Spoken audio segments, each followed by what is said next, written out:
সিঁদুর খেলা প্রসেনজিৎ রায়।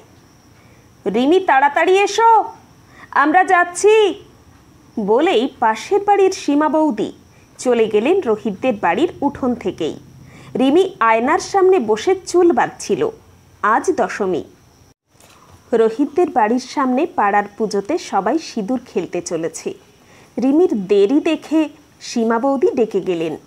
রিমিও তাড়াতাড়ি চুল বেঁধে সিঁথিতে সিঁদুর পরতে গিয়ে রোহিতের কথা মনে পড়ল।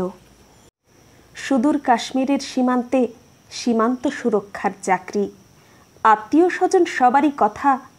রিমির কপালটা ভালো, কেন্দ্রীয় সরকারের লম্বা বেতনভোগী ছেলে পাওয়া কি আর মুখের কথা?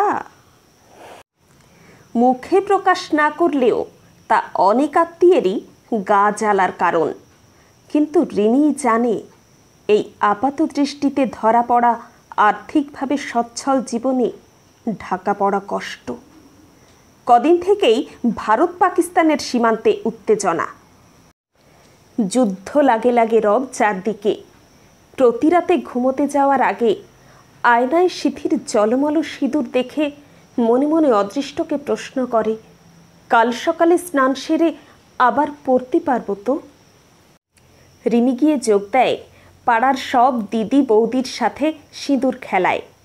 ধবধবে ফর্সা মুখে লাল সিঁদুরের আস্তরণে অপরূপা লাগছে রিমিকে। অথচ যার অধিকার এই সৌন্দর্যে, সে সব ছেড়ে কয়েক হাজার মাইল দূরে দেশমাতার সম্ভ্রম রক্ষার্থে নিয়োজিত। হঠাৎ থেমে গেল ঢাকঢোলের শব্দ, এক চরম নীরবতা। রিমির সামনে এসে পাড়ার রাজু দাঁড়ালো চোখে জল নিয়ে। বৌদি, রোহিতদার গায়ে গুলি লেগেছে, চিৎকার করেই জ্ঞান হারালো রিমি। জলের ঝাপটায় রিমির জ্ঞান যখন ফিরল, অর্ধ উন্মিলিত চোখেই মা দুর্গার মুখটা স্মরণ করে অস্ফুটে বলে উঠল, হে সিঁদুর রক্ষার দায় তোমার মা। নমস্কার। পাঠে মলিনা বসু।